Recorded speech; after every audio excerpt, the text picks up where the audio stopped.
Good evening. The Rancho Public Schools Board of Education meeting for Monday, September 11th, 2023 is now called to order. If all would please arise for the Pledge of Allegiance. Board Secretary Noreen Scott will lead us.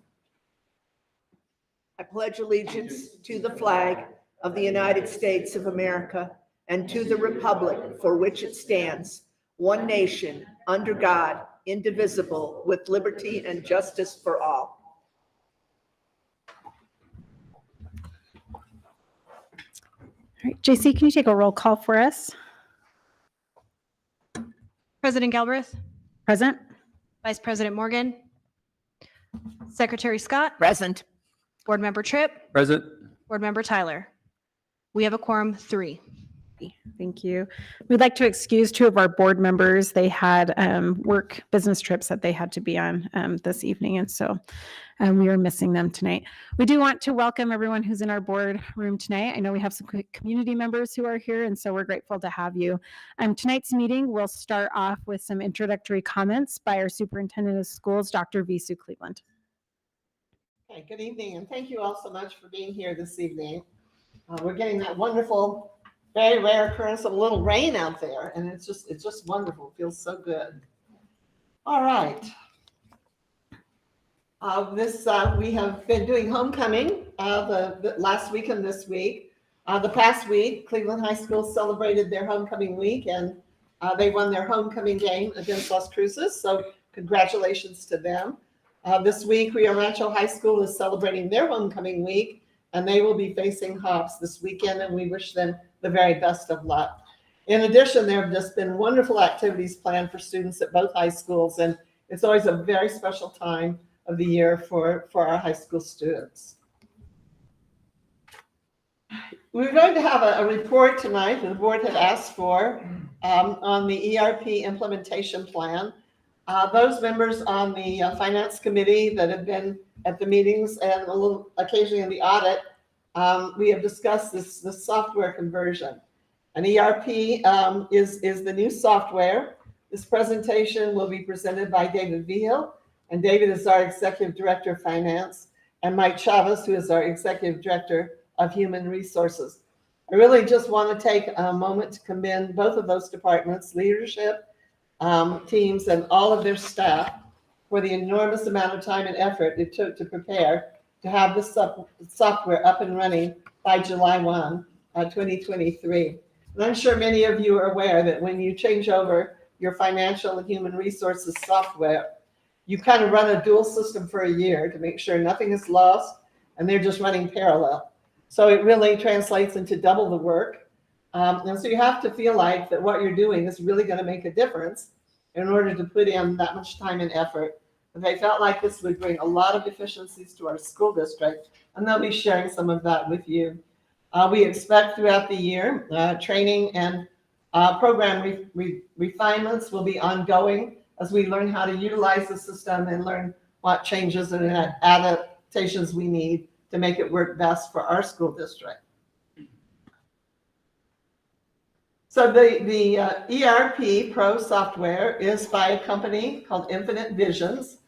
And as I said earlier, the whole purpose was to increase efficiency, to improve transparency, and to tighten controls in our financial and human capital management areas. And that, of course, is very important because we are stewards of taxpayer money, and we need to be sure that information is easily available and that we are taking very special care to track both positions, HR expenses, and all of our finances. This project began almost a year ago. It began in October, and was really just finished up this past July. We are continuing to work on some of the challenges with the program. And you know, whenever you do anything new, there's going to be challenges. It never is just completely smooth sailing. But it has been a successful transition, and that is due to the hard work of the staff, and we thank them again for that. This evening, the board will be looking at some policy updates. This will be a second reading, and therefore this will be the time the board would take action one way or the other on those proposed changes. And all of these policies will be presented by David V. Hill because they all relate to the finance department for this evening. The board has already had a chance to look at these 2 weeks ago and to spend the last 2 weeks looking at them. And if you have any additional questions or additional suggestions, they would be able to make them at that time. So this will be the second time it is brought to a board meeting. Tomorrow, I just wanted to let the board know that we will be meeting with representatives from the Legislative Education Study Committee, the LESC, and they are finally beginning their study of transportation in the state.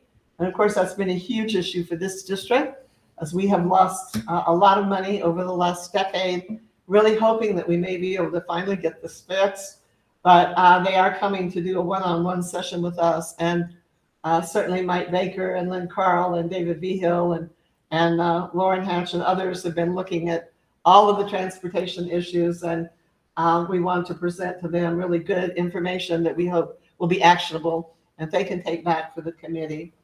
We are very eager to share information. We have been working to try to get this resolved for over 10 years now. And this money, when it doesn't come through the formula for transportation, and transportation is a separate formula in New Mexico, it comes right out of our classrooms. And many other districts have had their transportation paid every single year. So it puts our district at a disadvantage. And we're not the only one. Las Cruces is another district that's been very short. There are several across the state, but we are hoping that all districts will get their transportation paid for, so that we can do the best job we can in getting students to and from school, but also for the after-school activities and other things that we'd like all of our students to have an opportunity to participate in. So we will be having our first open house on the bond in SB 9, and we hope the community will come for those. It will be Monday, September the 18th, at Rio Rancho High School cafeteria. And if you have questions or would like more information, you can stop by anytime between 5 and 6:30. We know people have very busy schedules, and so we will try to accommodate people as they are available. And then we'll have 2 more additional opportunities. One will be October the 10th at Maggie Cordova Elementary School, and then on the 25th at the Training Center, which is this building, from 5 to 6:30. And we hope we've given people plenty of opportunity to be able to speak to any of the issues or concerns they might have, or just to get more information. The board has been aware of several programs that we have had for teacher residency, and we are working with several institutions to try to get more people into the teaching profession. The largest number of our TQP residency students have been through UNM, but we also have students that have come from Western, from Eastern, and from Highlands, and we reach out to anyone who has students that would like to work with us on this project.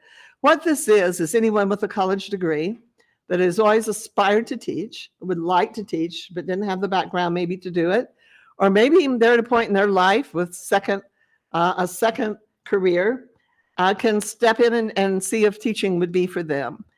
And one of the groups that we've worked with is an independent foundation, and it's the Three Rivers Education Foundation. And they have offered probably the most lucrative deal for people who might want to enter into public education. And they're located in the Four Corners, Farmington area, and they are a foundation. And so they are willing to pay $62,000 salary for anyone who has a college degree. And of course, you would have to have some hours. You would have to have some hours in any of those areas, with perhaps the exception of special education. In special education, they're looking for people that may have been in education and are willing now to work with children with disabilities, or those that have some math and science background. So they're limited to the 3 areas. And anyone who has a BA and has an interest, you should contact our HR department. But I'll come back to that in just a minute. There's some strings attached, of course, and the qualified candidate will have to go through their program. Unlike the others, the program, you have to have, um, um, I'm sorry, go back just a second, Claudia, if you wouldn't mind, yeah. You do have to have the master's, you have to have the BA. Unlike the other programs, this one will get you your master's. The others will get you very close to a master's degree, but this one will actually help you finish it out. And so that's different than the other options that we've had. But what you have to give back then is 3 years guaranteed back to the school district that you'll work in these areas. And so this is a little different than the others, but it's significantly more money than the other other programs. And there's always some plus and minuses. But I wanted to be sure the community was aware of that, because we're always looking for really good people who might have a background in that area and have thought maybe they would like to try teaching. I think they'd be really good at it, but have never been able to financially make that transition. And so this is a really good opportunity. The reason I'm bringing it now to the board is I don't think these opportunities are going to last very long. So if people are interested, I would really encourage them to contact HR right away, and then they will put you in touch with the other folks. So these are the requirements. You have to have a BA. You have to have had a 3.0 grade point average. You want to work with the next generation, and you want to teach either secondary math, science, or special ed. This at this time does not apply to elementary. And so that's hopefully that might change in the future. You have to be willing to work in our state. And as I said, HR would be your contact. Okay, and I'll respond to any questions, comments, or concerns. Okay, any questions? from anyone? Okay, all right. Okay. Thank you, Dr. Killian, appreciate that. Okay. And we'll now go to approve our prioritized agenda and proposed time allocations. Make a motion that we accept the prioritized agenda. Did I get I'll that right? second. We have a motion by Gary Tripp and a second by Noreen Scott. All in favor? Aye. Any opposed? Okay, motion carries 3-0. We'll now go into our public comment. So for our public comment tonight, we have 2 forms of public comment that come in. One, we have a public comment form that's on our website, which people are able to give public comment basically until about 3 o'clock in the afternoon, the day of the board meeting. And so for that, we received 11 tonight. We also have in-person public comment. And so we have 4 in-person public comments that will be given tonight. To start off tonight, I will read through our online public comment. We just summarized those comments that are given to us in our online form, and then we'll go to our in-person.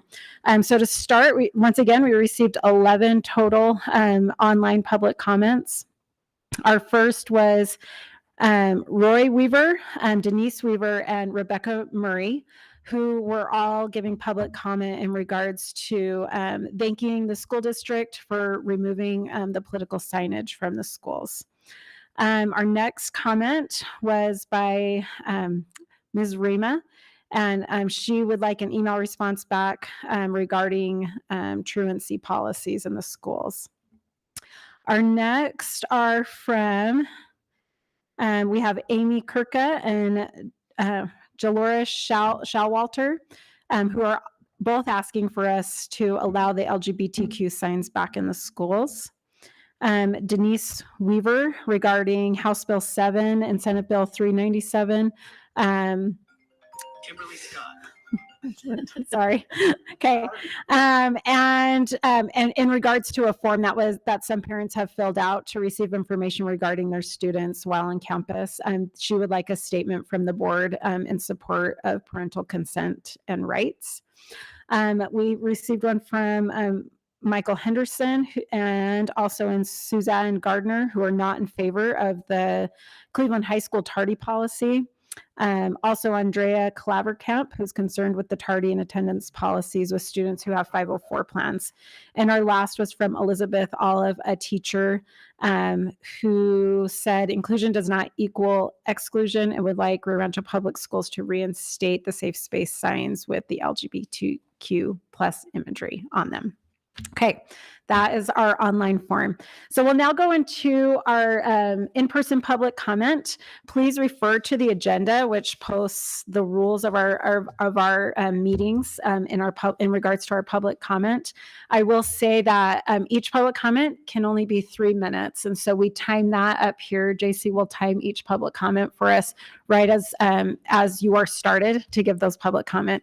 I always like to say sometimes it may feel awkward because as a board, we by law are not allowed to respond back to public comment as you give it. And so you'll just kind of maybe see us smiling at you. And so sometimes that may feel awkward unless it's on our agenda. We're unable to respond back to that this evening. And so just please note that as you're giving those public comments. So tonight, I will list out how we will receive our public comment. Our first will be from Tanya Watkins. Then we will hear from Becky Talbot, then Liz Martinez, and then Billy Helene. So we'll go ahead and welcome Tanya Watkins to please come to the podium.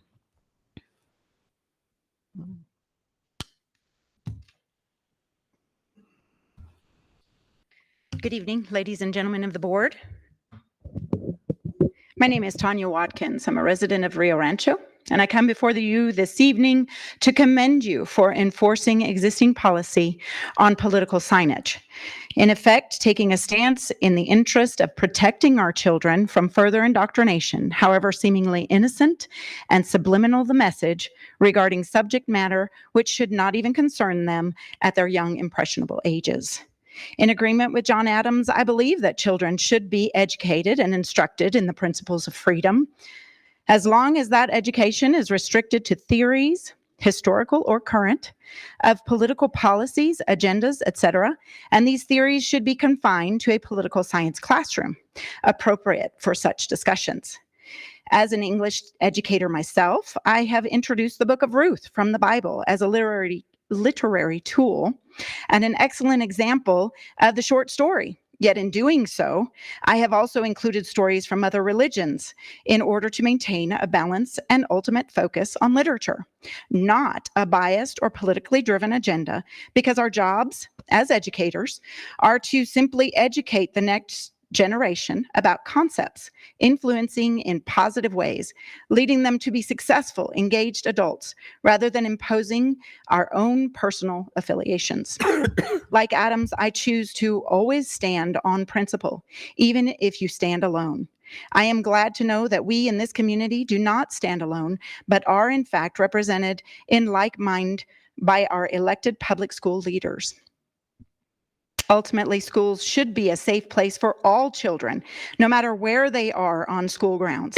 And no child should feel excluded, bullied, influenced, uncomfortable, or forced to accept anything which may actually conflict with morals and values taught in their own homes by loving parents who entrust their children to be instructed by the public school systems in matters of concepts alone. Let us, parents and educators alike, keep collaboratively working toward growing our next generation together. Thank you for your time and attention and service to this community, but most of all, your commitment to caring well for our children. Thank you. Thank you. Our next, Becky Talbot, please come up. Good evening. My name is Becky Talbot. My daughter attends VSU Cleveland High School, where she is a freshman. I'm here to address safety and safe zones for vulnerable and at-risk students in our schools as a former member of the staff at Rio Rancho High School. For students, knowing specific safe zones where they're accepted, safe, and can be pointed towards the correct support systems is vitally important. If every room is marked safe for all, those vulnerable students are not able to differentiate what is really safe. If everything's labeled safe, then for them, nothing is really safe. The replacement of the LGBTQIA+ safe zone signs in our school with generic safe places signs is problematic. Safe zones in our schools have been there for a very long time. Those employees who display those signs attended training and discussion tailored specifically to support students who are being oppressed. First and foremost, safe zone signs are not political. They are not political signage and cannot be treated as such. Therefore, requiring and enforcing removal of that signage is wrong and violates board policy. If someone has complained that this signage is political, then they are the ones making it political. Supporting these vulnerable students is not a political statement. As a teacher, I had LGBTQIA+ safe zone signage in my classroom. It was provided by the district. They were not considered political at that time. While I appreciate our schools are safe places for all students, we're losing sight of why we put those signs up in the first place.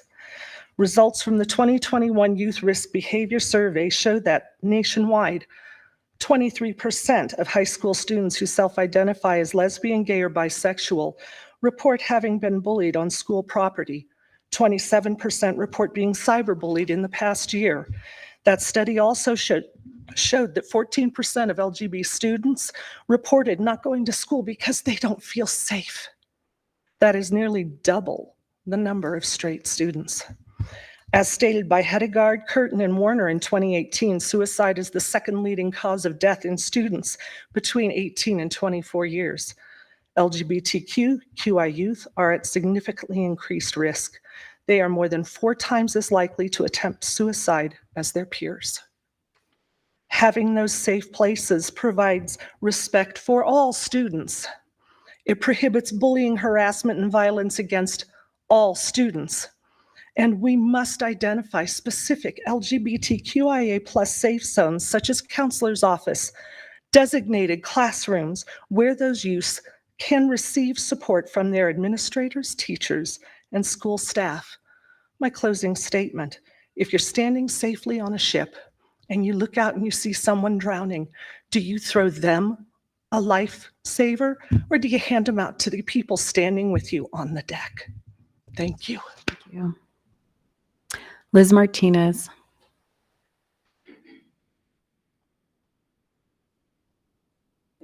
Good evening.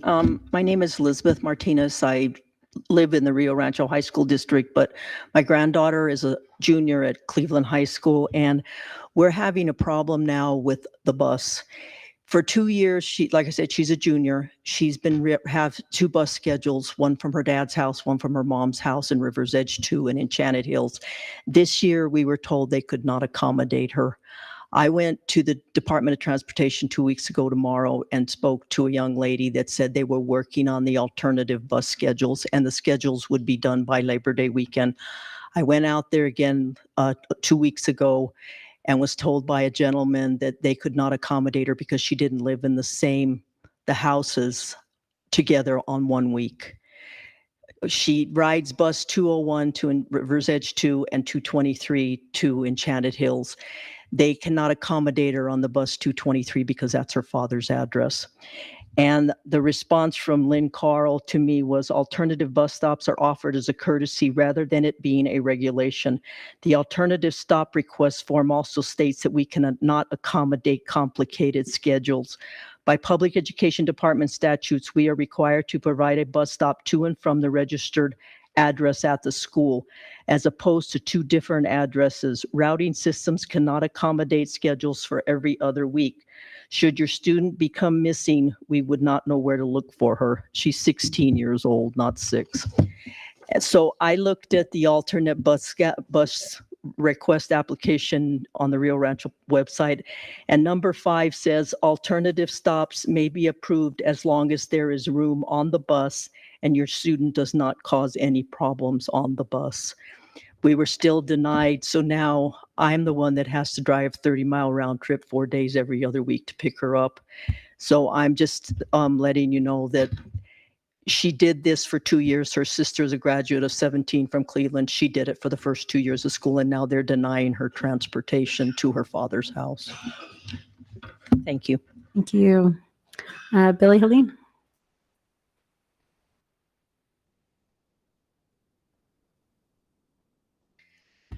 Board President Galbraith, Dr. Cleveland, and board members, my name is Billy Heelan. We're familiar with each other. I'm the president of Rio Rancho School Employees Union. As the president of Rio Rancho School Employees Union, it's my job to advocate for our staff and to speak up about issues of concern. Most recently, there's been quite a stir about safe zones in our schools. I'd like to offer a point of clarity about our union's role with safe zones. Our union, as I have said before, exists to advocate for fair wages, reasonable working hours, workplace safety measures, and equitable treatment. We negotiate with the district to secure better benefits and protections, ensuring that employees can enjoy a safer and more comfortable work environment while also promoting their overall well-being. As such, we will always advocate for our staff. By doing so, we also ensure that the best possible learning environment is available for our students. Our hope is that every staff member feels safe to be an advocate for their students and to be a safe zone for every student in our district, especially our most vulnerable populations. Our union does not negotiate on behalf of students, and therefore the district may institute any policy regarding student well-being they feel is appropriate, as long as it doesn't violate the rights we have established for staff. Chief among those are their rights to employment without regard to race, color, religion, sex, and ethnicity, sexual orientation, age, national origin, and disability, or any other prohibited basis in conformity with the laws of the United States and the state of New Mexico. That's language directly from our negotiated agreement. Additionally, the union has negotiated language around academic freedom. The staff have an obligation to provide students with an unbiased study of academic issues, and they are also limited by the rules and requirements set out by the state and the district's Board of Education. If issues arise with the presentation of academic material by a teacher, then there is a procedure the district must follow as set out in the negotiated agreement. Rio Rancho Public Schools staff deserve the highest respect, and our union works every day to ensure that they are treated well. If a staff member faces bigoted, retaliatory, or disparaging treatment for any reason, then we will always be there to support them and to support their rights. By doing so, we ensure that staff feel safer, more secure, and more able to, in turn, support students no matter where they come from. Our union is here to support the staff within Rio Rancho Public Schools and will always stand by their rights as they are guaranteed through our negotiated agreement. Thank you. Okay, that is all we have for public comment tonight. Thank you all so much for coming in and giving those comments. It's always nice to hear from the community on different things that are happening within our community, and so we appreciate it. Moving into the next part of our meeting, we'll go into reports. Our report tonight will be on school ERP. David Vigil, our finance executive director, and Mike Chavez, our executive director of human resources, will present. Good evening, President Galbraith, members of the board, Dr. Cleveland. We want to give a brief update on the school ERP implementation that Dr. Cleveland mentioned earlier. ERP stands for Enterprise Resource Planning, and my colleague Mike Chavez and his team, along with my team, have been at it since October, trying to implement a brand new system that efficiencies. As Dr. Cleveland stated earlier, the project began in October of last year. However, there was a selection process that happened prior to that. And when I got here in November, I inherited the selection already. So it was kind of a done deal by the time I got here. Project began in October 2022. We started documenting all of our business processes and training then in February, we started this dual entry process, as Dr. Cleveland mentioned earlier. So everything that we would do in our legacy system, starting with the general ledger and chart of accounts in February, we also had to do in the new system as well. So we had a lengthy period of dual entry. Going on, the training for the core users, which included my team and Mr. Chavez's team, started in the spring, February, March, April, with the go live date on July 1st. So we went live July 1st. So we are in the thick of the new system. In the late spring and early summer, we also did provide training to our end users. So those are all of the admin assistants, principals, directors that use the system for various purposes. Sorry, we can move on. Yeah, I know, I'm sorry. I apologize. Next slide. So this is kind of the timeline. We are in the process of the ongoing partnership with Tyler Technologies with the Infinite Visions program. and are still continuing to do training at this point. Next slide. So the goal was to have improved efficiencies. So some of the efficiencies in the finance department included the chart of accounts. So we've made some changes to the chart of accounts that aligns better to the public education department. School activity accounts are now centralized and moved into the finance department. All of the purchasing, accounting controls, what have you, our safeguards are there for school activities. Bank reconciliations are vastly improved and much more streamlined in that now all the schools use one bank account instead of multiple bank accounts that we internally in finance had to reconcile individually. So now we reconcile one activity bank account. General fixed assets will be accounted for more accurately as well. And we're allowing additional flexibility with budget control groups, which allow us to have these budget buckets, if you will, so that all of the budget doesn't have to be at the very detailed level. We can have a bigger bucket by which they can, departments and schools can purchase from. Mike. Good evening, Madam President, Dr. Cleveland, members of the board. On the human resources side, some of the increased efficiencies that we've seen have to do with, I guess I can read off this one, it's actually bigger. Probably the most important one was being able to really go in and make sure that position control was set up properly and accurately and efficiently. One of the biggest challenges we had with the ALIO system is that when it was first implemented and set up, position control was never established. And what position control is when you go in and you assign a very specific position to every single employee in the district. So we actually set people up with 3 distinct areas. We give them a position, we give them a category, and we give them a description.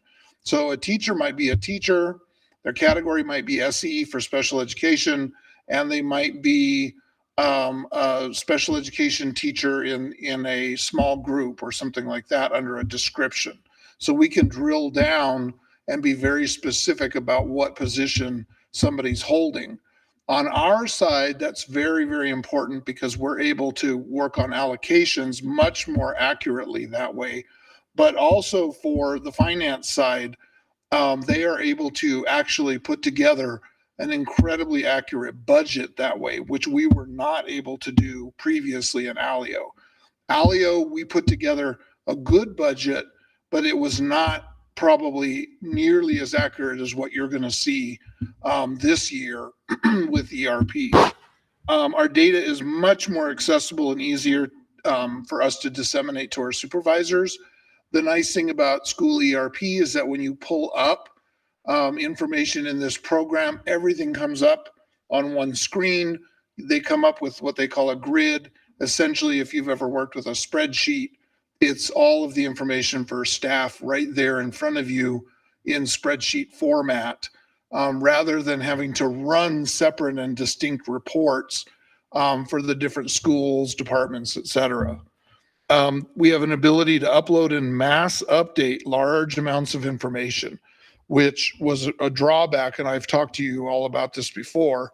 With ALIO, there was a lot of individual touching of records, and I know that was true on both sides of the house. I know that Heather would spend inordinate amounts of time individually touching accounts and setting them up, whereas now we can go through and do this in a mass update action. And then the other piece is that we're using the personnel action request forms directly through this program. Principals are still using the talent ed forms that they've been using, but we're utilizing the system right within school ERP, which helps us to communicate directly with finance. So our 2 departments are constantly talking to each other.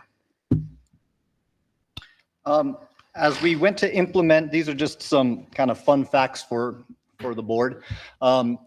We consulted with the Tyler project team between August and January.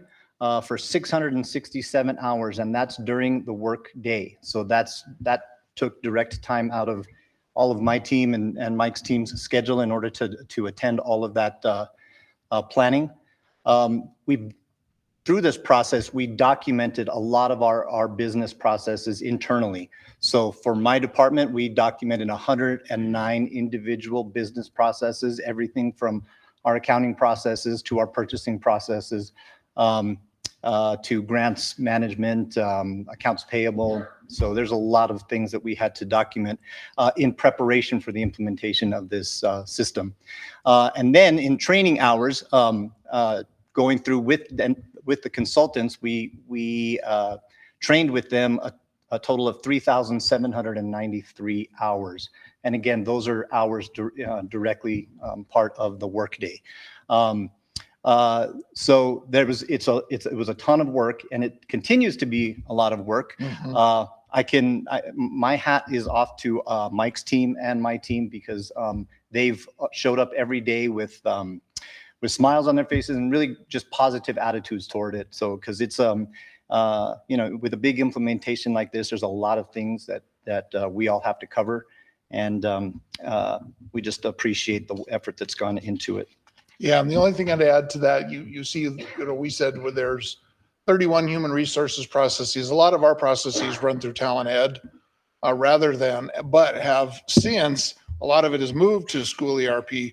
The other thing is a lot of our processes are very long and complicated. So to onboard somebody may be one long, complicated process and involve many, we were talking about this earlier, many steps. But we have, and we continue to refine these processes within this program almost daily. I think we work with the payroll department pretty much on a daily basis, saying up, and especially after we finish each payroll, we go back, we review, and we say, okay, everything worked, but this could have been better, or this could run smoother, or something like that. Sure. On the next slide, so once all of our core users, or Mike's team and my team, we received the training on the different modules, we had to immediately turn around and train the end users, which are the admin assistants, principals, directors, and others who either submit purchase requisitions, ask for staff reimbursements, those kinds of things. So they have to interface with the system. So it was a train the trainer model, in that we had to immediately turn around after we got our training and train our other staff members. So just a couple of fun facts here. 17 trainings this is just an example of the training provided by my purchasing staff. 17 trainings occurred between May 25th and July 3rd. We had a total of 60 attendees, and that was mostly admin assistants. And then we had an additional 12 trainings to leadership, directors and principals, and we had 51 attendees. And that was 12 trainings between June 27th and 8/1. So again, my staff had to turn around and create documents and show everybody how to use the system. And then another couple of facts coming out of the purchasing team. So when we first went live in July, it was taking an average of about 4 days to process a requisition, from the time that it was created at the school or the department level to the time where it was actually turned into a purchase order, about 4 days in the month of July. In the month of August, we just got this data, so it took only 2 days. So we cut that time in half, from the time that it's created at the school to the time that we turn around to a purchase order. So we continue to improve in a really quick amount of time. So.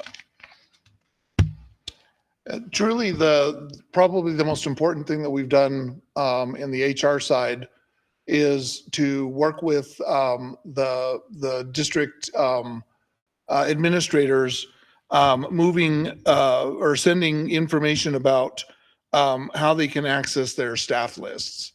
And the nice thing about the school ERP is it gives them a great deal of information about their FTE, so what FTE each individual is at, their vacancies, their staff positions, and a lot of their employee demographics. And the company They helped set up a lot of these staff lists, staff list reports for the schools. They did not set them up for the departments. So I've been working over the last couple of weeks myself, creating the staff list reports for the departments, and then sending that information to the executive directors of all the departments so they can see their staff lists as well.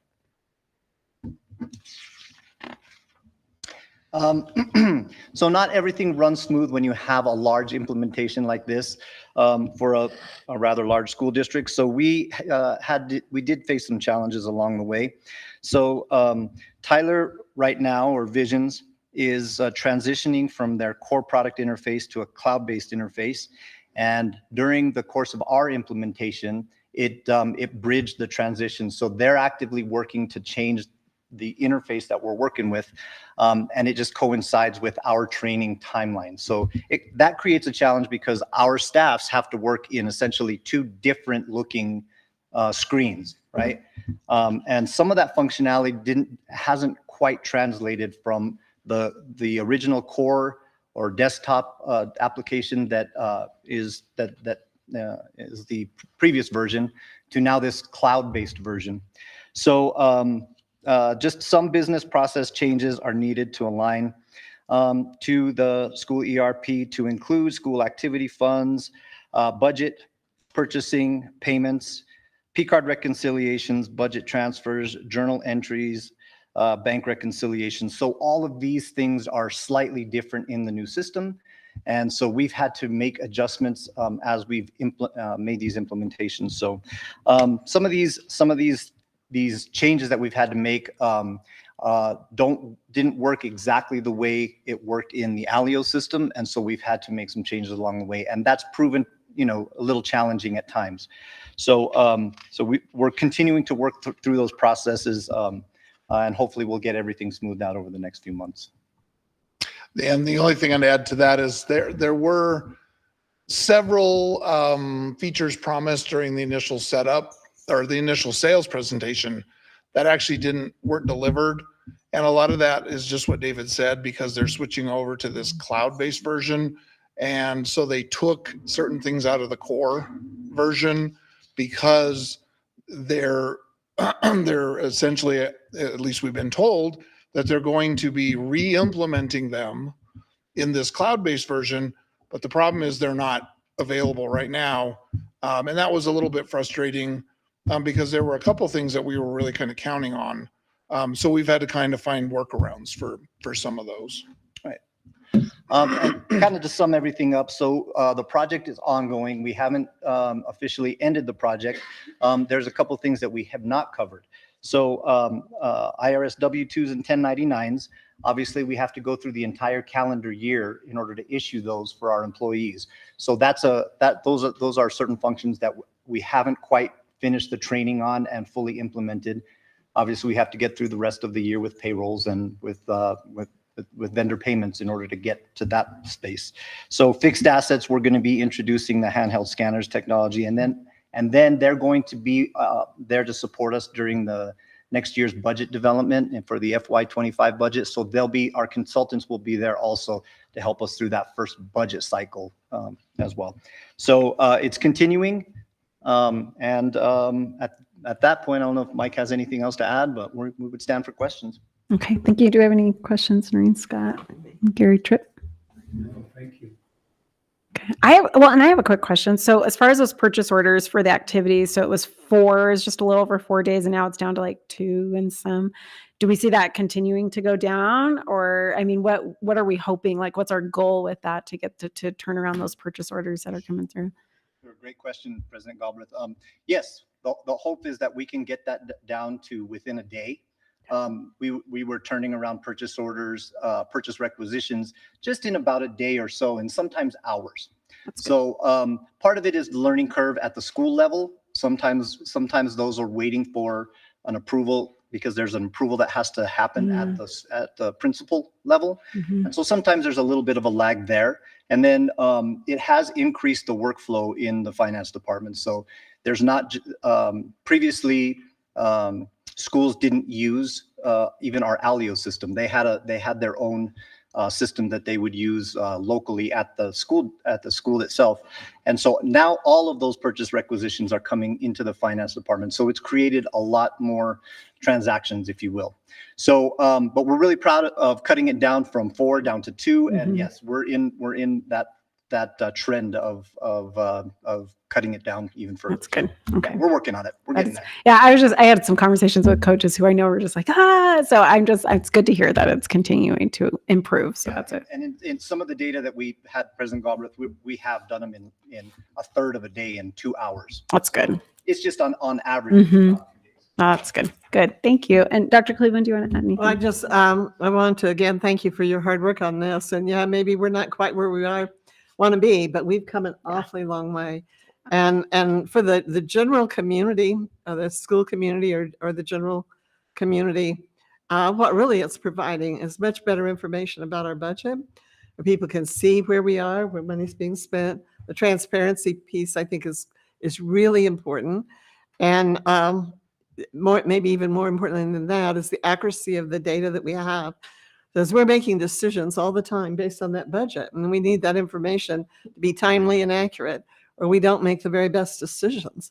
And so we've come a long way. And obviously our greatest single cost of the district is personnel.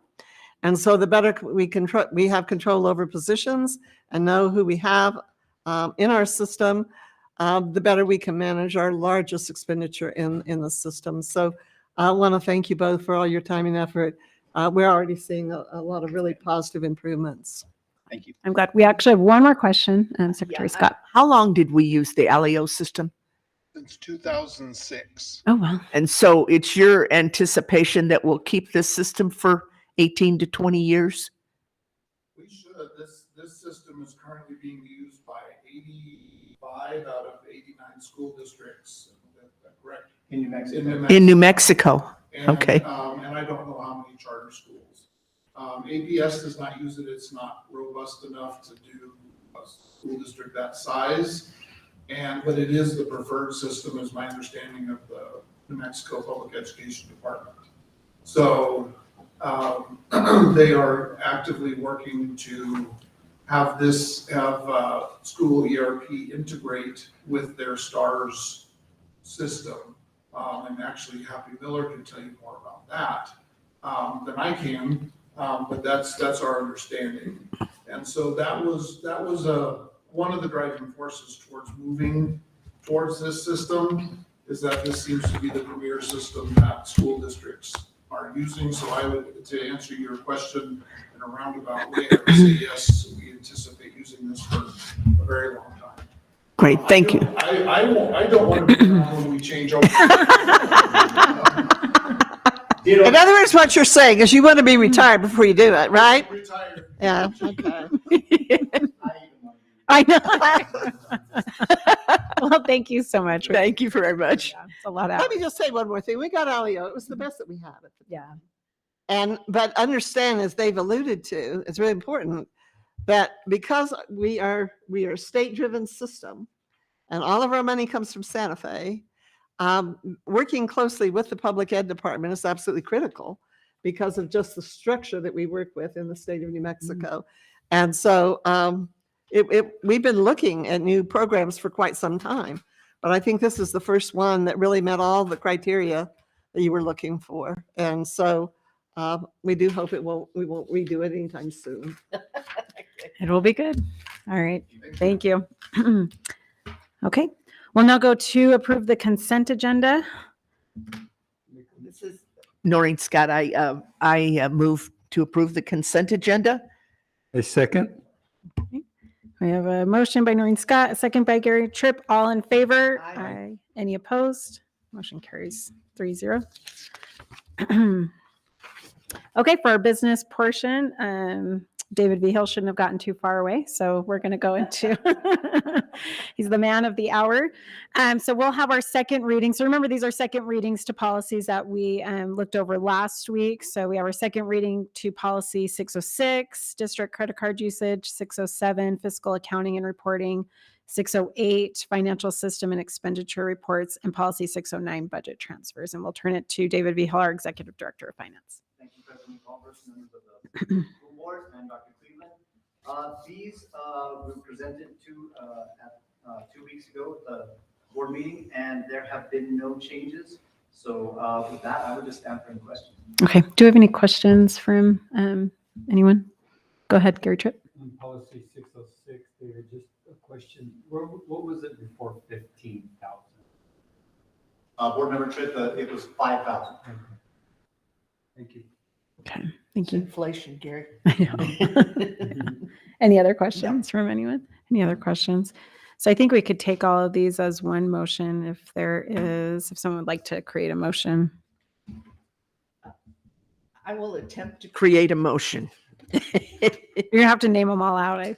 I move approval of the second reading of policy 606, district credit card usage, policy 607, financial accounting and reporting, policy 608, financial system and expenditure reports, and policy 609, budget transfers. I'll second it. Okay.